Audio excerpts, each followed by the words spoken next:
Hey everybody, I'm Katallina, and today we're here to talk about episode 1 of Failure Frame. In the first Star Wars movie, there is a famous line said by Obi-Wan Kenobi about the Mos Eisley spaceport, which is that there is no greater hive of scum and villainy.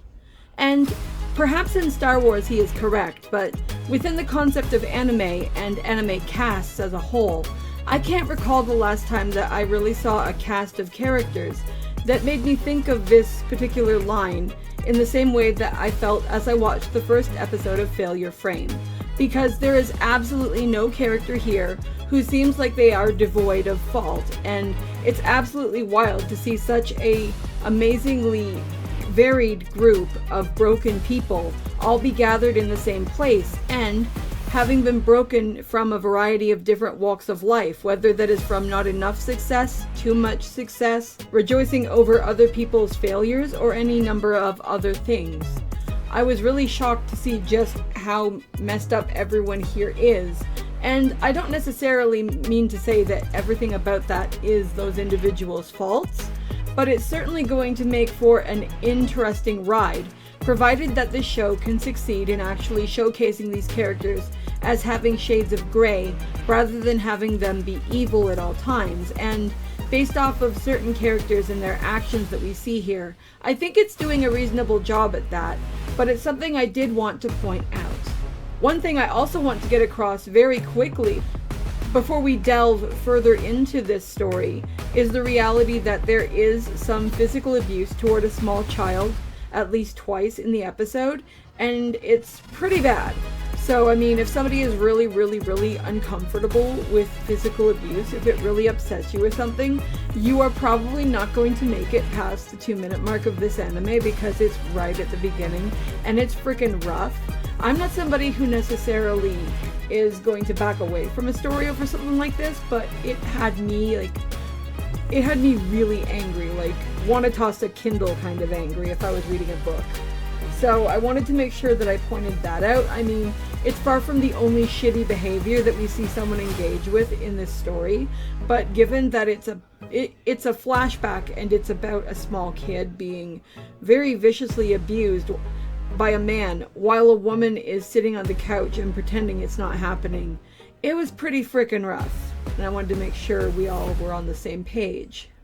From there, I think we can talk about one of the themes that I saw in this episode and that stood out to me, and that is the idea that we seem to be seeing a continued message that anyone who is in a position of authority here is going to abuse that authority.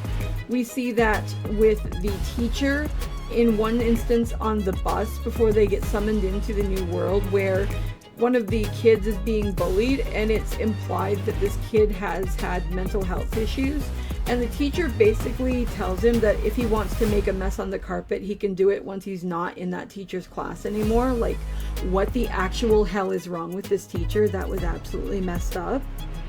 We also, of course, get the concept with the goddess and the way that she treats people, which we will be talking about in more detail.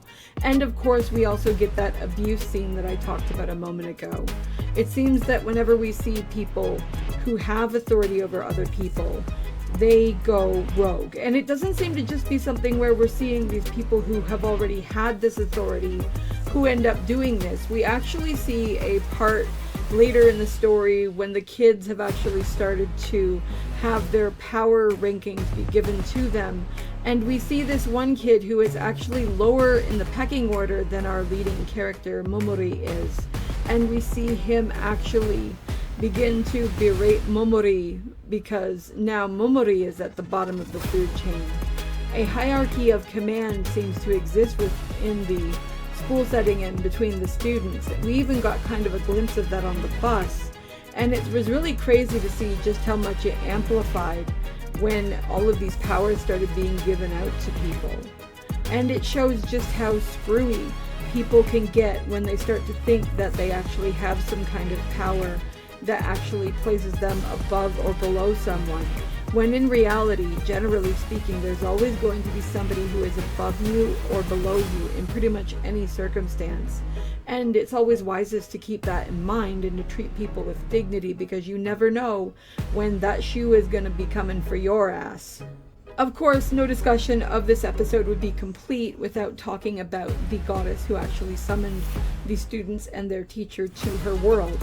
First up, we have to recognize the reality that these people were yanked from their reality, regardless of how crummy and scummy some of them were behaving even from word go, without their consent, and that's absolutely nuts. Now, of course, I'm not sitting here saying you shouldn't write stories like that. That's ridiculous. It's a story, and without this happening, there wouldn't be a story. But the fact that this happens should be the first indication for any of these people that this person is absolutely screwed up. The next thing that we see that's absolutely screwed up about this goddess is the reality that when she's trying to show the students that they are in this kind of world and that it's not a dream, she has guards sick a creature on someone and the monster eats them alive. And it's like, holy shit, dude. Like, there are kids like falling to their knees and vomiting from the smell of like injury and blood and stuff. And it's like, holy crap. Then, of course, there is the reality that she wants to send Momori into the cave because she feels that he is not worthy. And the idea that they have decided that there is such a detriment to the success of their mission in allowing, quote, losers to continue existing, that they've decided to get rid of them. And yet they don't have the tenacity to end them themselves. What the fuck is that supposed to be? Was absolutely screwy. And then there is the fact that when one of the students actually does try to speak up for him, the goddess beats the absolute crap out of her for actually daring to defy the goddess's will.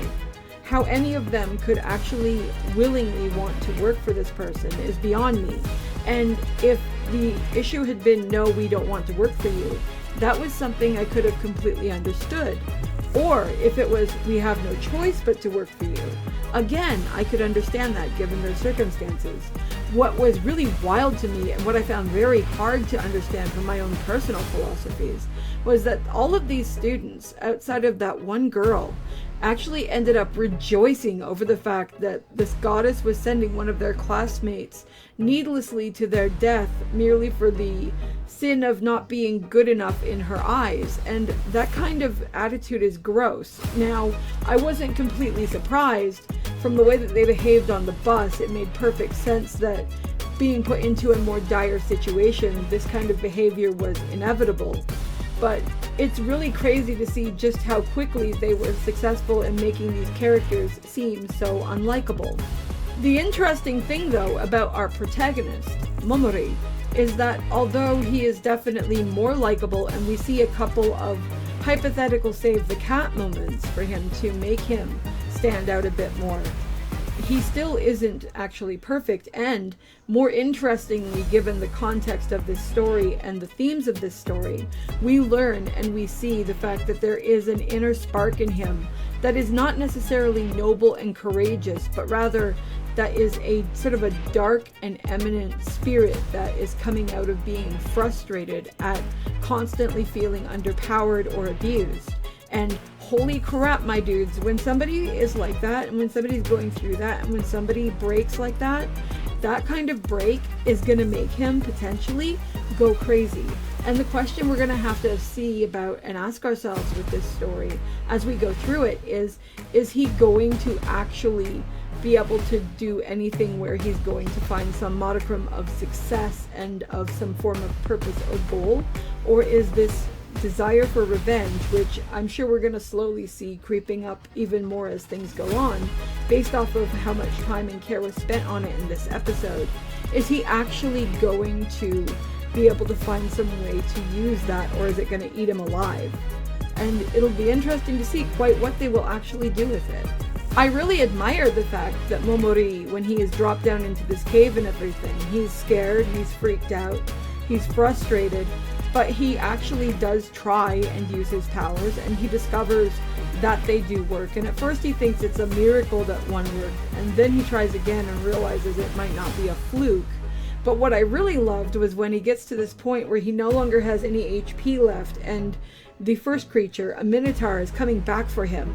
And he's like, what the hell am I going to do? What the hell am I going to do? And then he's like, well, shit, I'm going to try using this power, even though I don't necessarily have the resource according to my stuff.